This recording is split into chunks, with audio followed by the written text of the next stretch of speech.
Olá, pessoal, tudo bem? Vamos iniciar hoje a nossa unidade 3, que vai falar sobre a Constituição de 88 e a reforma gerencial. Nosso primeiro tópico, né, essa unidade está dividida aqui em 4 grandes assuntos. O primeiro tópico deles eu vou falar sobre o processo de redemocratização no Brasil, né? Então, a gente falou na aula anterior sobre o governo militar, né, o Decreto-Lei 200 de 67, e só recapitulando, né, para quem deu o intervalo entre a última aula e essa, a gente teve mais de 2 décadas de ditadura militar, né, até 64, foi até 86, basicamente. Nesse período, a gente teve um crescimento grande da administração indireta, que era um modelo de gestão, né, é ainda até hoje um modelo mais descentralizado, enquanto a administração direta era gestada, gerida pelos militares com forte centralização e hierarquia. Nesse período, tinha-se um desafio de redemocratizar o país, e o desafio, além da redemocratização, vinha com a superação, a necessidade de superação de uma grave crise econômica que nós vivenciávamos e que gerava, por consequência, o aumento da desigualdade social. E isso foi uma herança daquele modelo nacional desenvolvimentista em que primava pela produção nacional ao invés da exportação. E só fazendo um adendo aqui, há uma guerra, né? Produzir no Brasil, importar, qual que é melhor? Na verdade, não dá para dizer que um único modelo é melhor. O melhor modelo é aquele que faça com que o preço chegue mais barato ao consumidor. Essa é a grande verdade. Você ficar bitolado só no modelo de produção nacional ou só no modelo de importação te deixa sujeito às variáveis econômicas, às variáveis políticas, a uma influência de uma pandemia, de uma guerra, né? Então, se é possível você produzir mais barato no seu país, você produz. Se o custo de produção é mais caro do que o custo de importação, né, aquisição, frete, impostos, então você importa, tá? É lógico que o governo sempre deve fomentar a produção nacional, porque você não fica sujeito a briguinhas, a guerrinha política, né, a guerra comercial entre países. Porém, em algumas situações, o custo de produção é muito alto, a ausência de investimento em tecnologia, em ciência, em pesquisa, não é muito bem visto, né, pelos governantes, e infelizmente a gente acaba tendo que importar muita coisa. Bom, também vale lembrar que por conta dessas demandas, né, desse modelo fracassado de governo, uma reforma era necessária e deveria ser elaborada e negociada dentro do ambiente democrático, com diversos setores da sociedade, uma vez que esse modelo autoritário coercitivo já não estava mais funcionando, tá? Não bastava só uma ordem, né? As pessoas tinham que entender e aceitar essa ordem, esse entendimento e respeito já não tinha mais. Então, em 79, o regime militar até chegou a criar o Ministério da Desburocratização. As ideias até eram inovadoras e davam acesso aos cidadãos aos serviços públicos direto, né? Davam acesso direto a esses serviços públicos. E reduzia a quantidade de processo, papelada, para que esse cidadão exercesse sua cidadania. As ideias buscavam antecipar, em 79, a discussão do modelo de nova gestão pública, uma vez que lá na Inglaterra, no governo da Margaret Thatcher, já estava começando a ser discutida. Então, em 1975, como houve muita resistência por parte do governo, poucas propostas do programa de desburocratização foram implementadas. Os políticos a favor do governo, os militares, tinham receio de que os efeitos da democracia que o programa pudesse trazer, frente à contestação do caráter técnico da burocracia, poderia fragilizar o modelo burocrático e o Estado deixaria, e os políticos, né, deixariam de ter o poder de criar, interpretar procedimento. E aqui já começava a dar, visar a finalidade, né, o cliente, o usuário, o cidadão, e não o meio técnico, procedimento, como é característica do modelo burocrático. O Tancredo Neves ele foi eleito, né, ainda indiretamente, só que ele faleceu pouco antes da posse. E o José Sarney, como vice dele, assumiu, resolvendo alguns problemas deixados pelo regime militar, principalmente o rombo nas contas públicas. Tá? Você, relembrando aqui, né, você tinha um modelo nacional desenvolvimentista, que era basicamente o Estado assumindo os buracos onde o capitalismo deixou brecha, né? Uma vez que o capitalismo até queria importar, porém ele era vedado, e o Estado teve que assumir, o Estado ficou muito inchado e isso gerou um enorme endividamento das finanças públicas brasileiras que ainda estamos pagando até hoje. A reforma administrativa, por conta do momento de crise econômica e financeira pelo qual o país passava, estava relacionada, conforme Costa afirma, estava relacionada à necessidade de tornar o aparelho administrativo, nas palavras do Costa, um pouco menor, mais orgânico, ou seja, mais dinâmico ali, mais eficiente e responsivo, ou seja, de responder imediatamente às demandas da sociedade. E aí, como tudo aqui no Brasil, uma comissão foi instituída para analisar e para dar as diretrizes desse propósito, e ela tinha como missão redefinir o papel do Estado nas 3 esferas de governo, papel do governo federal, estadual e municipal, visava estabelecer as bases do funcionamento da administração pública, então os princípios e as regras, buscava também fixar o destino da função pública, então servir a quem e para quem, buscava também reformular as estruturas de poder do Poder Executivo Federal e dos seus órgãos e entidades, buscava racionalizar procedimentos administrativos em vigor, né, então fazer mais com menos, e buscava traçar metas para áreas consideradas prioritárias, principalmente gestão de pessoas, organização estatutária, ali formal, né, constituição dos órgãos, e informatização do setor público. Tá? A comissão até tentou, mas em menos de um ano ela teve o seu trabalho suspenso para que houvesse a estabilização da economia. Então era um modelo que ainda era um modelo estatal, era um modelo que dependia de ação do governo e por conta da deficiência econômica, do rombo deixado, né, pelos militares na década de 80, né, conhecida também como década do ponto de vista econômico perdido, o Sarney lançou o primeiro programa de governo que tinha 3 objetivos. O primeiro, e aí indo no que a comissão apontou, né? A racionalização das estruturas administrativas, que tinha como objetivo fortalecer a administração direta, visto que a indireta acabou, né, derrubando ali o poder e a organização.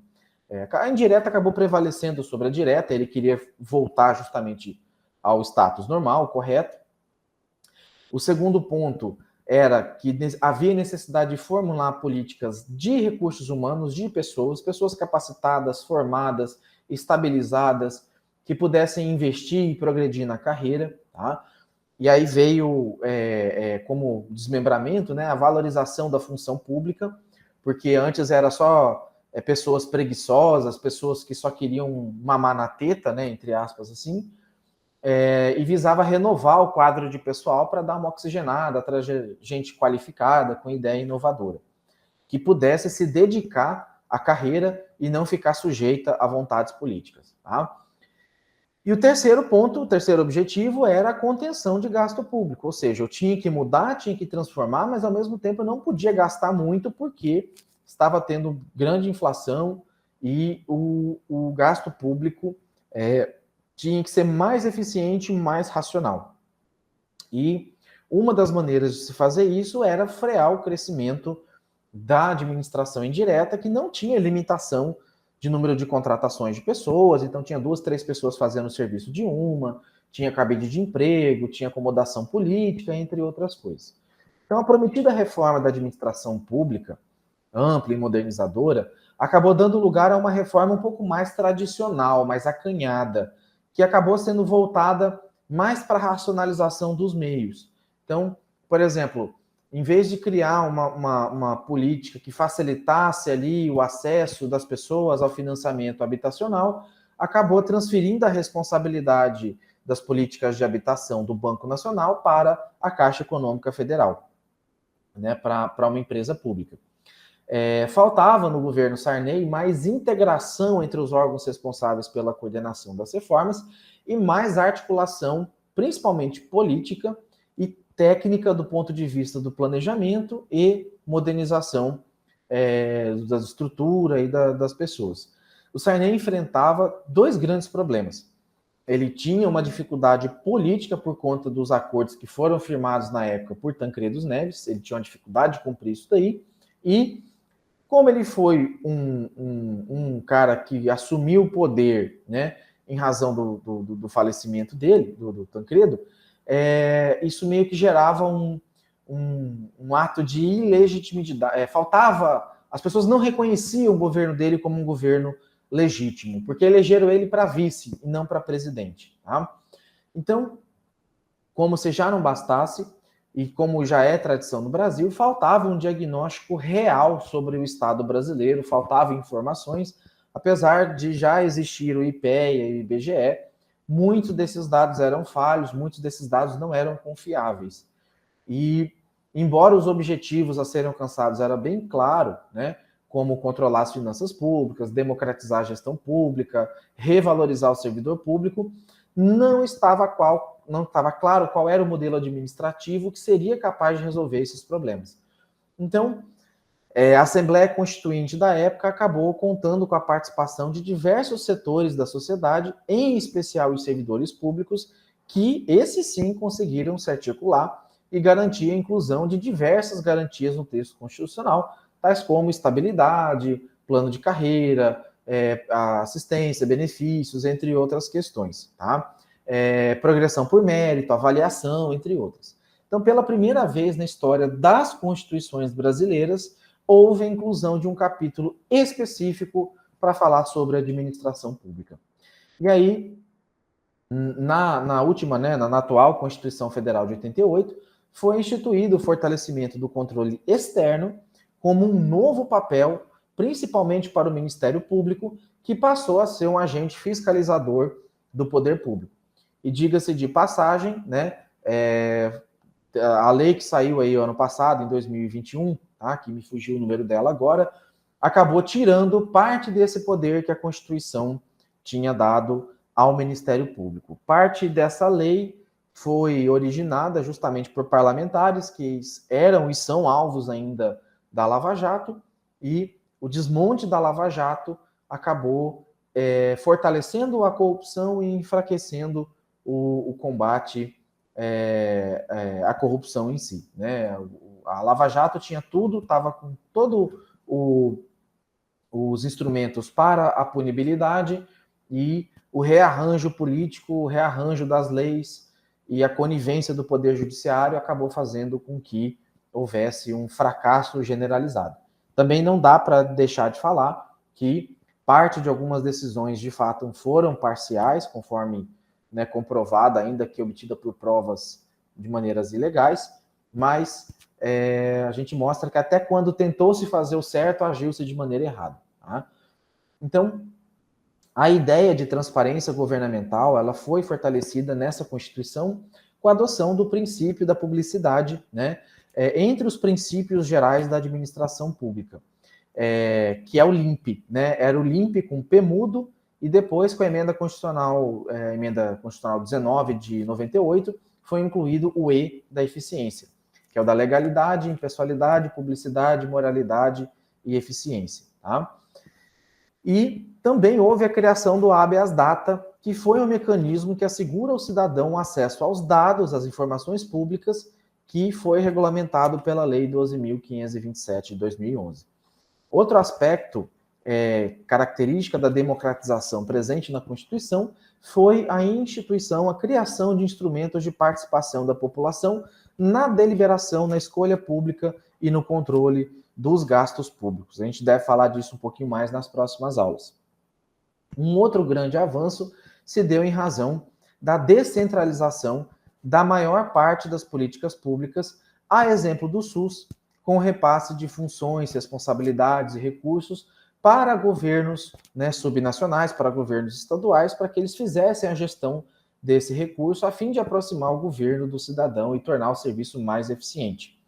Também a adoção meritocrática do serviço público, né, a profissionalização do servidor público, principalmente por conta do provimento pelo concurso público, né, que fundamenta no artigo 37, a contratação para os cargos da administração indireta também deveria passar por concurso público. Então, hoje na Unemat, a gente até tem, hoje, professores contratados que atuam como substituição e técnicos contratados que atuam provisoriamente até que se faça o concurso. Tá?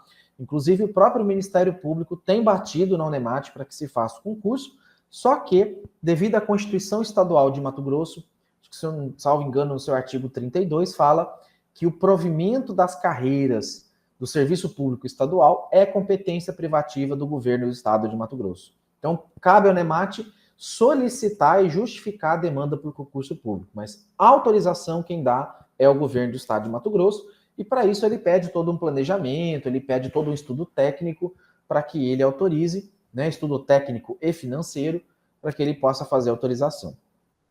A Constituição também abordou a melhoria das condições institucionais da burocracia, e com essas medidas acreditava-se que o modelo burocrático criado por Weber, ou proposto por Weber, né, que acabava sendo incompleto, pudesse ser, por essa reforma, por essa Constituição, poderia ser consolidado. Tá? Mesmo assim, ainda tinha problema. A descentralização gerou uma multiplicação exagerada de municípios no Brasil, tanto que o governo atual até tinha uma proposta de reduzir de mais de 5 mil municípios para pouco mais de 2 mil, né?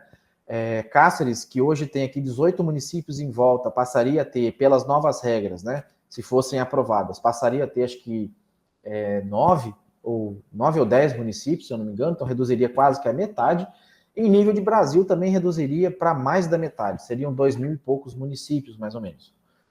E o bom funcionamento da descentralização em um país com grandes desigualdades, que é o nosso caso, depende muito da articulação entre os entes federativos, entre você ter União, Estado e município alinhado para, né, a aplicação de recursos, para destinação de emendas, entre outras questões. Tá? No caso do Brasil, ao invés, né, de haver a cooperação, os municípios acabam competindo entre si, né? Então, Mato Grosso até tem uma articulação ali entre os municípios do norte. A região sudoeste, que é aqui próximo a Cáceres, tem uma certa articulação, porém, né, o cobertor é curto, o dinheiro não dá para todo mundo, no final das contas eles acabam competindo, né, para ver quem é que barganha mais, quem é que traz mais, e a política, principalmente por meio dos deputados, acaba desequilibrando muito a balança. Regiões, proporcionalmente falando, as regiões que mais têm deputados eleitos, né, estaduais ou federais, são aquelas que acabam sendo mais contempladas com recursos financeiros. Então, as medidas para a profissionalização do serviço público levaram ao aumento do corporativismo estatal, e não na produção de servidores públicos. Então, algumas medidas tomadas para que houvesse a profissionalização acabaram saindo pela culatra.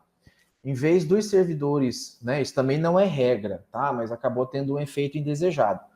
Em vez de você criar estabilidade para que o servidor pudesse se dedicar e crescer, né, se profissionalizar, ele acabou tendo efeito inverso, né, de acomodação, e a falta de instrumentos de avaliação e de punição acabou gerando o conceito pejorativo que se tem pela maioria das pessoas, né, que servidor público é preguiçoso, não trabalha e tal. Tá? E o fato, pela administração indireta, de ter milhares de empregados seletistas, depois da Constituição acabarem sendo tornados estatutários, que é o chamado estabilizado constitucionalmente, essas pessoas acabaram ficando com aposentadoria integral e estabilidade sem fazer concurso público. E isso foi um erro. Tá? Hoje, no estado de Mato Grosso, acho que a maioria dos que foram estabilizados constitucionalmente estão já aposentados. Tá? Inclusive, tinha uma discussão em via judicial que saiu no início de maio agora, em que reconhecia o direito desses servidores, porém vedava qualquer outro servidor a ter esse benefício. Né? Assumiu-se como erro, né? Porém, falou assim, é um erro que não deve mais se repetir.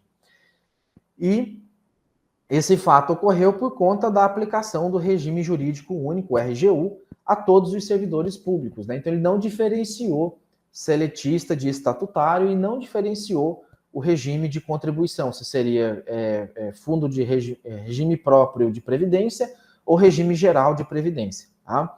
A incorporação forçada de tantos funcionários da administração indireta gerou um problema para a gestão da previdência dos servidores públicos, porque isso gerou um descontrole com as despesas de pessoal. Tá? Então, eu vou citar um exemplo para vocês. O fundo próprio de Mato Grosso, que é o MTPrev, para os servidores estaduais, até 2, 3 anos atrás, ele estava altamente desequilibrado, porque teve gente que chegou a trabalhar 1 ano e pela idade ele já teve o direito de se aposentar. Na verdade, 1 ano não, minto, 3 anos, porque ele tinha que se estabilizar para poder aposentar. Então, ele entrou no concurso público com 57 anos, com 60 ele aposentou e passava a ganhar o salário integral. Tá? Isso foi ruim, porque essa pessoa que se aposentou, ela pouco contribuiu para a Previdência. Tá? E hoje, a maioria dos regimes de previdência, eles dependem de quem está contribuindo hoje na ativa para sustentar quem está aposentado na inativa. Então, o regime previdenciário no Brasil, ele é muito precário, e o fato da população estar tendo menos filhos, né, o fato de estar havendo uma redução do número de empregados públicos, vai forçar mais cedo ou mais tarde ou um aumento na contribuição de quem está ativo ou um repasse maior para compensar o rombo previdenciário feito pelo Estado. Tá?